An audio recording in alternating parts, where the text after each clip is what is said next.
Redd Foxx emerged as a pioneering figure in American comedy, and he remains a legend today over 3 decades after his passing.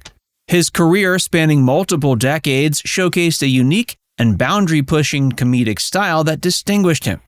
But it was his portrayal of Fred Sanford in the television series Sanford and Son that propelled him to stardom. Facts First presents the tragic death of Redd Foxx. He died completely broke. Early life and career.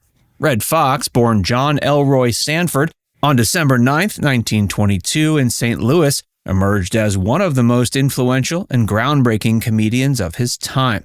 His childhood was far from glamorous, growing up in the tough neighborhoods of St. Louis during the racially charged era of the 20s and 30s.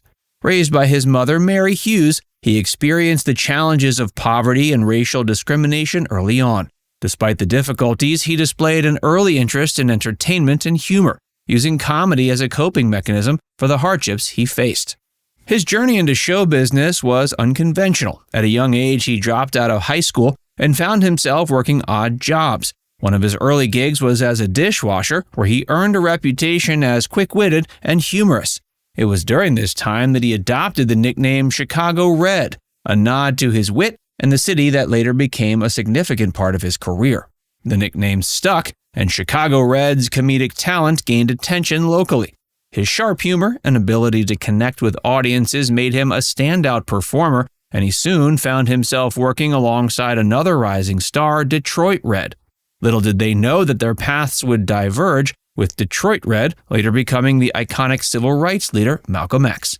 Foxx's journey continued as he transitioned into stand-up comedy on the Chitlin circuit, a network of venues that catered primarily to African-American audiences during the era of segregation.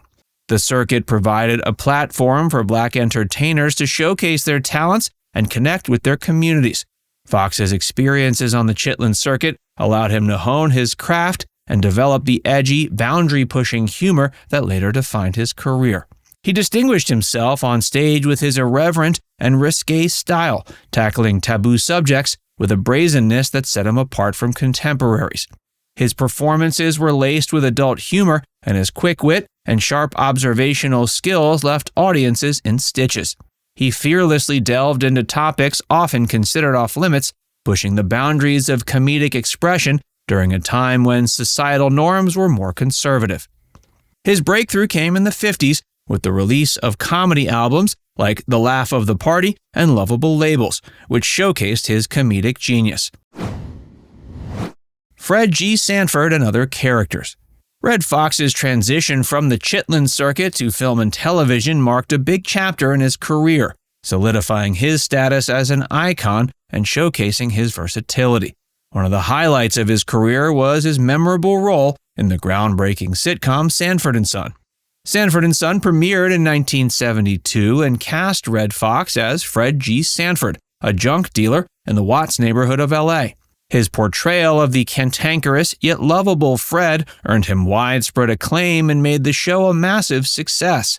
His comedic chemistry with co-star Damon Williams, who played his son Lamont, contributed to the show's popularity. Foxx's catchphrase, "You big dummy," became iconic, and his ability to inject humor into everyday situations resonated with audiences, making Sanford and Son a trailblazer in African-American television. Foxx's foray into film included notable roles in productions like Cotton Comes to Harlem and Norman, Is That You? In Cotton Comes to Harlem, a crime comedy film based on Chester Himes' novel, Foxx played Uncle Bud, adding his comedic touch to the narrative. Norman, Is That You? Showcased his versatility as he played Leroy, a conservative father struggling to come to terms with his son's revelation about his sexuality. In the 1980s, he continued to make his mark on the big screen with a notable role in Harlem Nights in '89, directed by Eddie Murphy. In this crime comedy set in the 1930s, Foxx starred alongside Murphy and Richard Pryor as Benny Wilson, the owner of a speakeasy. Towards the end of his career, he took on a role in the television series The Royal Family, which aired in 1991.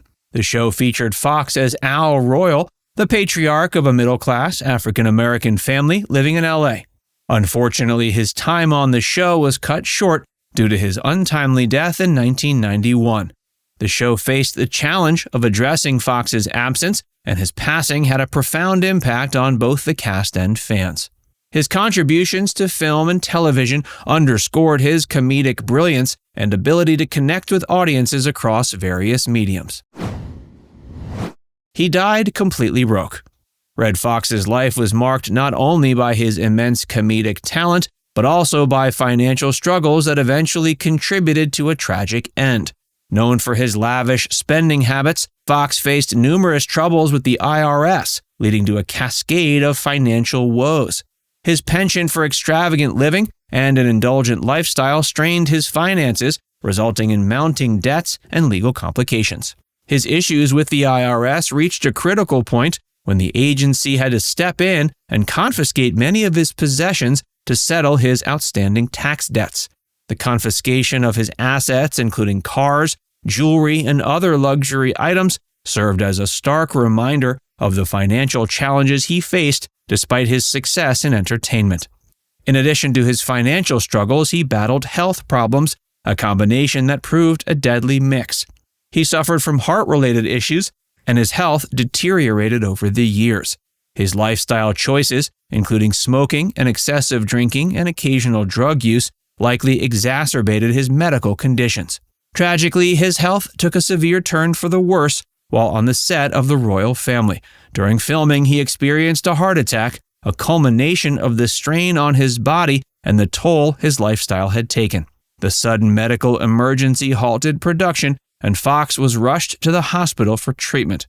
Despite efforts to stabilize his condition, Redd Foxx succumbed to the heart attack on October 11, 1991, at age 68. His untimely death shocked the entertainment world, and fans mourned the loss of a comedic legend. Foxx's passing served as a sobering reminder of the impact of both financial troubles and health issues on a person's life. His death was so tragic that Eddie Murphy had to pay for Redd Foxx's funeral, as Foxx's widow didn't have the money.